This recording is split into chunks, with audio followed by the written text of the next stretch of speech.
Blizzard finally made the announcement to make people stop talking about Diablo Immortal. Sort of. At least in my opinion. Um, so at BlizzCon, one of the first, it might have been the first, trailers that they showed off was the new cinematic. It was a really long cinematic, like a 9.5 minute long cinematic trailer for Diablo 4. And maybe I'm not the best person to talk about this game because I was one of those people that thoroughly enjoyed Diablo 3 all the way through. I really, really liked the game. I thought it was really fluid and fun. Diablo is not something that I play for the story. Most of Blizzard's games, I don't play for their stories. Of course, they do have really cool lore, but I play them for the gameplay. Blizzard makes fun games. So I play Diablo for the gameplay, and Diablo 3 had great gameplay. So one of the things that I was looking for Diablo 4 was to have the fluidity that Diablo 3 had. And it looks like it does. It looks like it's taking the darker elements of Diablo 1 and 2 and then mixing them together with the fluidity of Diablo 3. So the sequel is looking up. And I thought today, let's just go ahead and go through it. I made a WoW video earlier, and I didn't edit it. I'm not going to edit this one either. So let's just discover together what's going on with Diablo 4 and see how good it looks. Because I did watch the opening ceremony for BlizzCon because that was free. And I was very, very excited by the cinematic because it was gruesome and it was disgusting. And it really, really made you want to play the game. And it really made me want to play the game. So I'm very excited for it. Let's go ahead and take a look at what's going on. I'm not going to play the cinematic. Anybody can go on YouTube or blizzard.com and find the cinematic. I kind of want to just go over the details that we know so far. And apparently the game is very far away from being launched. Apparently, quote unquote, it is not even Blizzard close to being launched. And that's saying something. So that's bad. So right now we have 3 of the established classes that are going to be in the game. Of course, we have the Barbarian. I'll let the just the little video down here play. Barbarians have never really been my favorite class in Diablo, as weird as that sounds, because I main a warrior in World of Warcraft. So I guess when I want to play Diablo, I want to play a different style of character. So in Diablo 3, my main, when it started, was a wizard. I mained a wizard. Excuse me. I very much enjoyed my wizard. And then whenever it was re-released for the Nintendo Switch, I decided that I was going to play not a wizard again, but a necromancer. And necromancer is, from what I understand, playing the game on easy mode, because you basically just make your minions do everything, and you shoot like spikes out from corpses and just kill everything. So you barely ever die. But I really like those 2 classes. Those were two very different takes on gameplay for Diablo. Here we have the sorceress, and the sorceress is finally returning from Diablo 2. And that's the class that I played in Diablo 2. I guess I really like wizarding characters, wizarding classes. I do like my mage in WoW, so I feel like everybody is excited for the sorceress to return. I know it got a big crowd reaction whenever the sorceress was coming back, and so did the next class here, because this class also hasn't been in Diablo since the Diablo 2 expansion. So we have the druid coming back, and that's awesome. So what they said about the druid is that as you play your character, you're gonna have your basic your human form here that you're seeing right here, and you have your spells as that form. But you also are gonna have spells that fluidly transform you into your different animals. So of course you're seeing down here you have your werebear. I assume this is the werebear making a return. So I really, really like that. I'm gonna go ahead and play the gameplay trailer, the gameplay demo. Turn off the sound here, just have it playing in the background, and skip up to here to where we have the actual gameplay. So as you can see, the gameplay is incredibly similar to Diablo 3. And for whatever reason, I really don't understand. Leave me a comment down below why this is a bad thing. But the combat looks like Diablo 3. And I thought that Diablo 3 had a very, very interesting combat, especially compared to the legendary game of Diablo 2.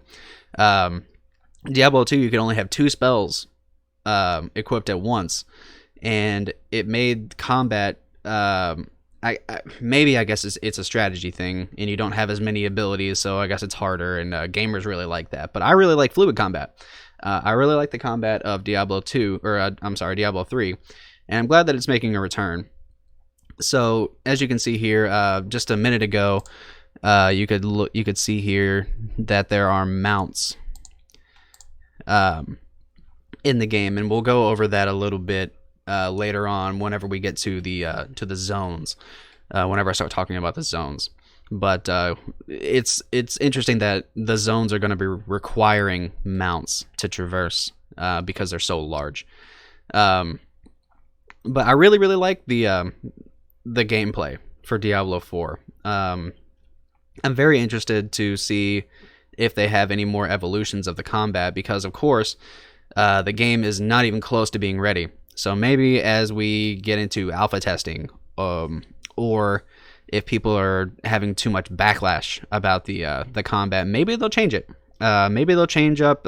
Maybe it's not too late to change up the art style, because the art style is very similar to Diablo 3 as well.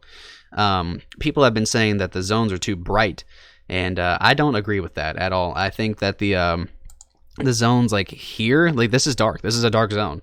This is a dark area. This is kind of a brighter area, but like, why does everything have to be pitch black dark in Diablo? I know that it's a darker themed game, but I think that you can totally have brighter themed areas in Diablo and still have it be a menacing, evil world. So I don't know why people complain about, like, Diablo purists kind of confuse me a little bit. Leave me a comment down below if you're a Diablo purist and tell me what I'm doing wrong. I really want to know.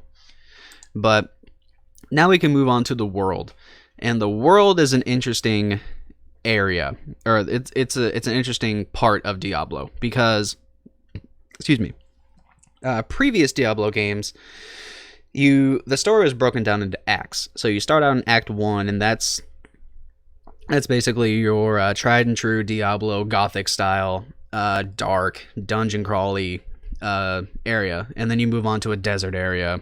And then you get a little crazy, and you go to hell and you go to heaven. So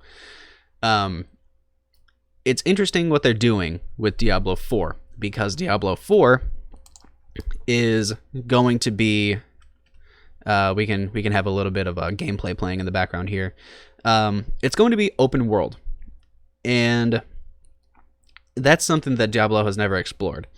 So we see that well, this doesn't look too different from Diablo 3, but it's definitely going to be more open, and that's why mounts are required, because the zones are apparently huge. I don't really know a size comparison compared to maybe like something like a WoW zone. Not entirely sure.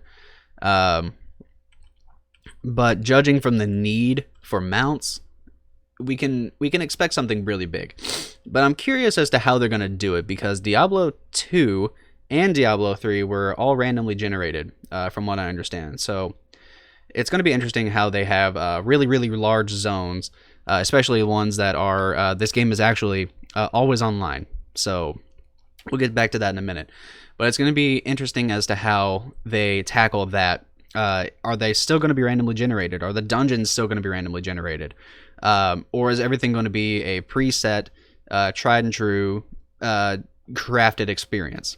I'm really curious as to how they go about that, because I feel like it would be un-Diablo to make something that is not randomly generated. But it could be just too hard to make a completely open world game not randomly generated.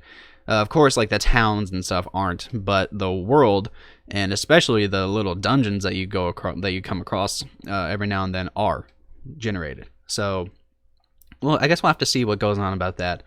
But Yeah, looking through these screenshots and these gameplay trailers, like this looks like very dark. You can see bodies up here flying up into the air, so we can expect a dark and grim game, especially like hanging bodies here. At least it looks like the freaking Grim Reaper. Yeah, I'm very very excited to see. I really like this. I'm not super huge on desert worlds in any games. Like the desert world in Mario games are my least favorite for whatever reason. I don't know why I hate it so much, but this artwork I really really like. And this town, I really like it too. Like it doesn't look super bright as much as the desert world in the Act 2 in Diablo 3 did, in my opinion. This looks dark and grim as well. This is a little screenshot from that area.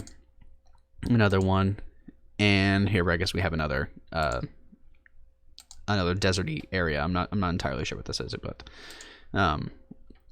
so it's going to be very interesting as to what they do with the world of Diablo 4.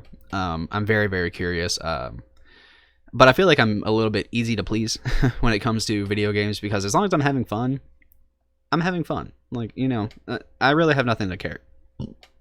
Excuse me. I really have nothing to complain about when it comes to video games, unless it just sucks. like I complain a little bit about Battle for Azeroth having just about nothing to do and no motivation to do the things that are actually there for you to do.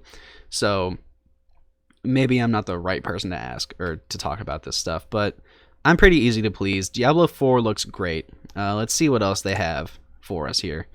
The story, I think you guys can check out the story for yourself. Please watch the cinematic. It is insane. It is so good. It's probably the best looking cinematic that Blizzard has ever made. It looks absolutely insane. So let me know what you guys think about Diablo 4. Are you excited like I am? Did you like Diablo 3? And are you excited to see the continuation of what's going on with the world of Diablo? Let me know down in the comments below, and leave the video a like if you liked it, and leave it a dislike if you didn't, and subscribe for all kinds of different gaming videos. I don't only talk about Blizzard games, I talk about the world of gaming, and I'll see you on the next video.